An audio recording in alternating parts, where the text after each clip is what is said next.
Hi guys, today we're going to take a look at Ontkennende Vorm, which is basically the negative form of speaking. So where you say like ni, anything along those lines.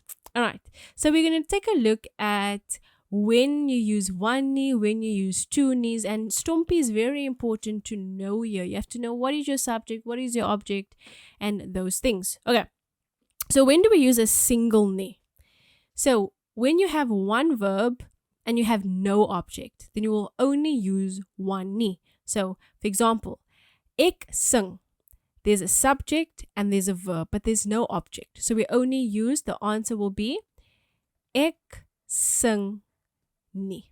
Full stop. You will use a double ni when you have a verb and an object, right?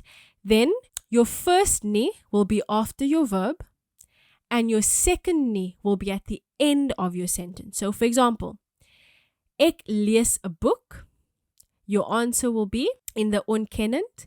Ek lees, first verb after the verb, nie a book. And at the end of the sentence, nie. Full stop. Okay. Then, what if you have proper nouns and pronouns? Okay. Your ni will come after the pronoun on the proper noun. So when you say ek roep haar, haar is our pronoun, so it will be ek roep haar nie. Ek slaan hom teen die kop. Hom is our pronoun, so we're going to add ni after that. So ek slaan hom nie teen die kop nie. Why? Because remember, we still have to keep in mind our first rules. Single and double ni, there was an object.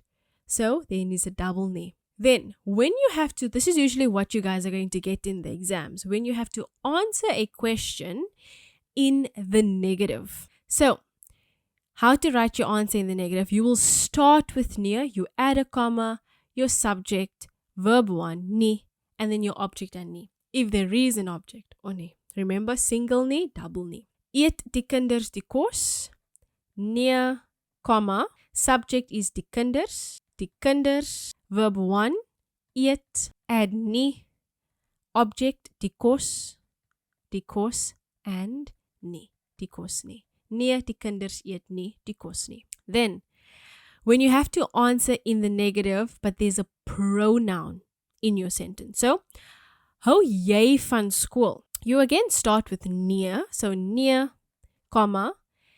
Now you got to change the pronoun. So our pronoun here is jy. You now got to answer, so you got to say ek. You got to change to first person, right? So nee, ek. What's your verb? Hou nie van skool nie. Full stop.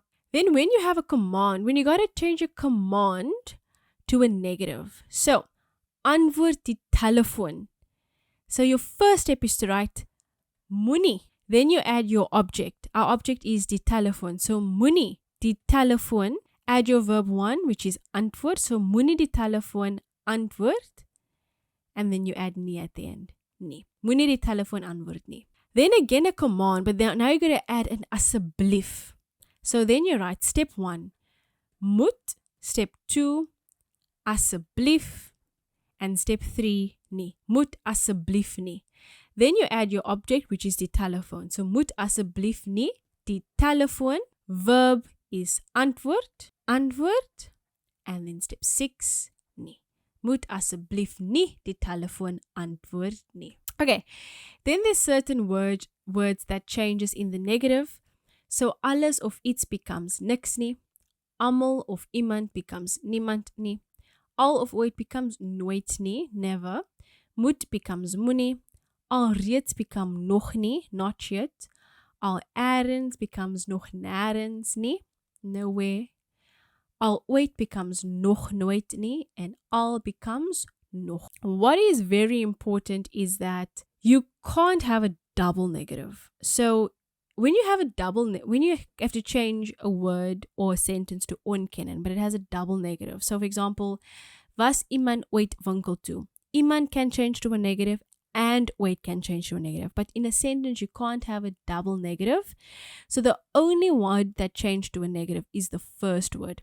So you write, was niemand ooit winkel toe nie. Okay. And that is ontkennend in a nutshell. See ya.